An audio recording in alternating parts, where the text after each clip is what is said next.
Hello বন্ধুরা, আপনারা দেখছেন ইউটিউব ট্রিক্স বাংলা চ্যানেল। তো বন্ধুরা, এই মুহূর্তে রাজ্যে যে সমস্ত হবু শিক্ষক আছেন তাদের জন্য কিন্তু দারুণ সুখবর। শিক্ষক নিয়োগে বড়সড় পদক্ষেপ নিল স্কুল সার্ভিস কমিশন। তো বন্ধুরা, চলুন এই ভিডিওটিতে আমরা বিস্তারিতভাবে দেখে নেই যে কী পদক্ষেপ নিল স্কুল সার্ভিস কমিশন। সাবস্ক্রাইব করুন ইউটিউব ট্রিক্স বাংলা চ্যানেলটিকে চাকরি খবরগুলি সবার আগে পাওয়ার জন্য। নিয়োগ জট কাটাতে অবশেষে বড় পদক্ষেপ এসএসসির। তো বন্ধুরা, আজকের এই খবরটি কিন্তু নিয়ে এসেছে আজ বিকেল পত্রিকা। সম্প্রতি এসএসসি চাকরিপ্রার্থীদের প্রায় এক মাসব্যাপী অনশনের পর রাজ্য সরকার তাদের চাকরি সংক্রান্ত সমস্যার সমাধানের জন্য 5 সদস্যের একটি কমিটি গঠন করতে বাধ্য হয়।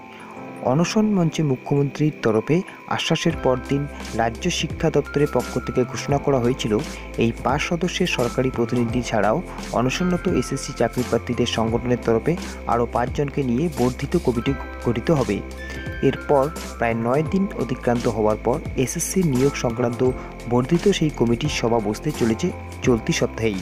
চাকরিপ্রার্থীদের 14 দফা দাবিপত্র পর্যালোচনা করে চূড়ান্ত যে রিপোর্ট তৈরি হয়েছে সেই নিয়েই বর্ধিত কমিটিতে আলোচনা হবে বলে জানা গেছে। আরও জানা গেছে, আইনি সমস্ত দিক খতিয়ে দেখে যত বেশি সংখ্যক চাকরি যাতে দেওয়া যায় সে ব্যাপারে সচেষ্টা হচ্ছে কমিটি। এদিকে স্কুল সার্ভিস কমিশনের চেয়ারম্যান সৌমিত্র সরকার বলেন, আমাদের প্রধান কাজ হচ্ছে আইনের আওতায় থেকে যত বেশি সম্ভব চাকরি প্রার্থীদের নিয়োগ করা।